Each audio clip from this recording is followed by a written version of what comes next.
খাচ্ছেন, ওটা যদি সারা জীবন খান, আপনার এই পাইলসের ধারে কাছেও আসবে না।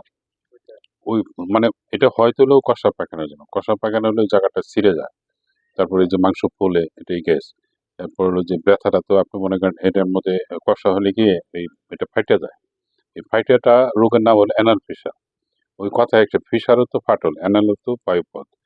এখন এই ২ টার নামে যেহেতু পরিচয় মানে এটা কেন হয়? যখন একটা মোটা পায়খানা জোর করে গায়ের জোরে করলেন, ফাইটা সে বাড়িতেছে। এই ফাটাটাই পরবর্তীতে কাল হয়ে দাঁড়ায়। কারণ ওই ভিজা জায়গাতে আপনার ওষুধ ছাড়া তো ওইটা পোকা শুকাবে না। তখন আরেকবার যখন আপনার আবার শক্ত হলো ওই ফাটাটা আরেকটু ফাঁকা হবে।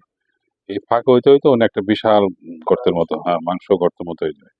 এটার পরে এমন যন্ত্রণা যে আপনার শরীরের একটা জায়গায় এতটুকু ফাটা। এটার মধ্যে আপনার তো মানে তো এমন না যে রোদ্রে শুকাচ্ছেন তা তো না, ভিজা থাকে জায়গাটা। আর আমরা যা খাই সেটা তো জাল-টাল মিলেই খাই।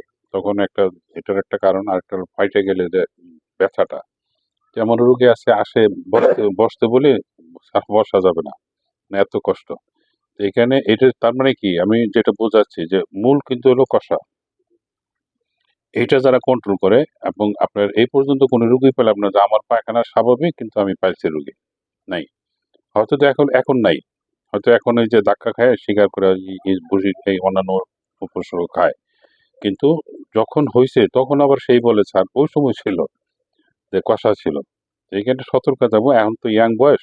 বাকি মনে করেন যে অনেকে বলে যে না না মাংস খাবে না। মাংস খাবে না কেন? এটা আল্লাহর নিয়ামত, খাবে না কেন? রোগ হইলে খাবে না। কিন্তু সেটা তো নিয়ম আছে। আপনি যেদিন মাংস খাবেন সেদিন আমি যে পাউডারটা সেটা ডাবল খাবেন। আপনি বুঝবেন না যে মাংস খাইছেন। এটাই। আপনার এমন না যে আপনার পাইলস আছে দেখে মাংস খাবেন না, এটাও ঠিক না। খাবেন কিন্তু নিয়ম মেনে চলেন। এটাই।